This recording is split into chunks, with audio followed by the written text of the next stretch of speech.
Fahamkan acara telah pun dimulakan dan saingan A Piala TYT Perahu Bidah 30 Pekayuh Lelaki saringan A. Apa kata kita terus sahaja kepada acara tersebut, Luqman? silakan rakan pengulas.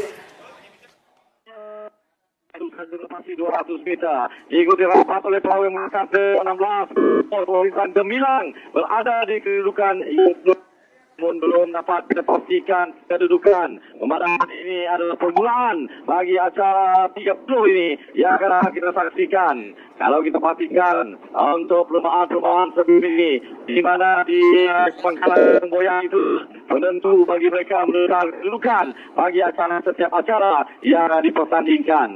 Namun kekayuhan yang ditunjukkan oleh Landas Azam Kasih Nyawalan 1 yang menggunakan plat nombor 2 jauh meninggalkan perahu yang berada di belakang.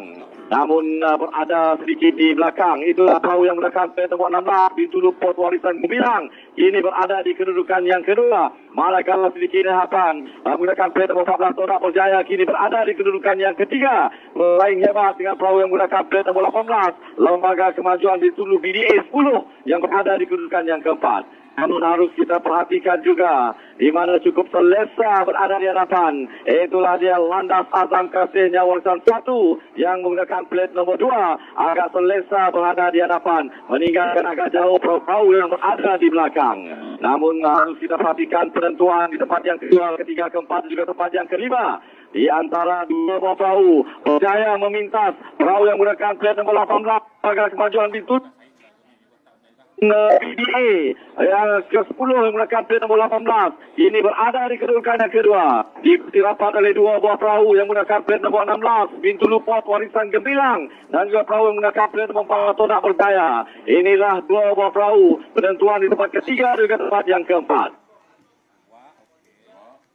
Di mana kalau kita perhatikan bayang-bayang untuk tempat pertama pasti Landas Azam Kasih Warisan yang menggunakan plat nomor 2 memadangkan agak jauh mereka meninggalkan perahu-perahu yang lain. Mungkin anda yang tengah menyaksikan ketika perlombaan ini pastinya ketahui kedudukan di tempat yang pertama. Kami coba untuk memberikan laluan kepada kesemua perahu-perahu agar gelombang daripada botonglah ini tidak mengganggu perahu bertahi atau perahu 30 Pekayuh Lelaki saringan A ini. Inilah saringan E, perebutan slot yang pertama untuk perebutan Raja Sungai yang akan berlangsung pada hari Ahad nanti. Kalau kita perhatikan dari jarak jauh ini, agak selesa, tiada saingan bagi Landas Azam Kasih Nyawalan 1 yang menggunakan plat nomor 2. Selesa berada di depan perahu lain yang berada di belakang. Namun harus kita perhatikan perebutan di tempat kedua, ketiga, juga tempat yang keempat agak singit. Memandangkan mereka sebelah sini, ke semua perahu ini akan mengubah haluan mereka ke sebelah, memendekkan jarak mereka menuju ke Adan Penamat. Di mana di pekalan bola itulah yang akan menjadi saksi perebutan di tempat kedua, ketiga, keempat, dan juga tempat yang kelima.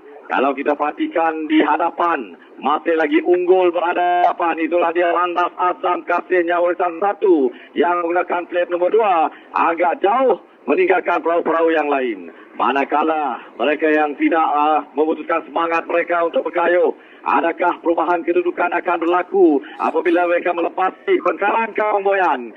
Itulah penentuan bagi kedudukan terkini bagi acara Perahu Bidah 30 Pekayuh Lelaki saringan E perebutan slot ke Raja Sungai. Untuk urutan seterusnya akan kepada saudara Hamdan, silakan. Terima kasih saudara Yus yang baru saja memberi perincian bagi acara 30 Pekayuh Lelaki saringan E bagi kategori tempatan ini untuk merebut gelaran Raja Sungai, piala tuan yang terutama. Jadi ini merupakan saingan pertama telah menampilkan betapa kemeriahan panorama Kabupaten sedang berlomba pada ketika ini, di mana saingan angkalan kampung bersendiri saingannya ya Landas Azam Kasih Nyawalan begitu unggul sekali berada di kedudukan yang pertama ketika ini sedang dibintangan oleh 100 meter menuju ke garisan penamat. Berjaya ke mereka membuat ringkasan untuk merampas kedudukan kedua.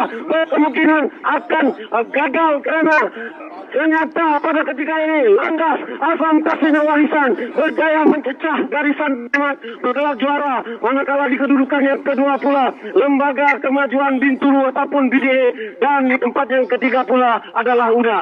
Jadi tidak sia-sia mereka datang dari kampung Kulit Pusat ini, yaitu perahu Poda Berjaya kini berada pada kedudukan yang keempat. Manakala di kedudukan yang kelima dan keenam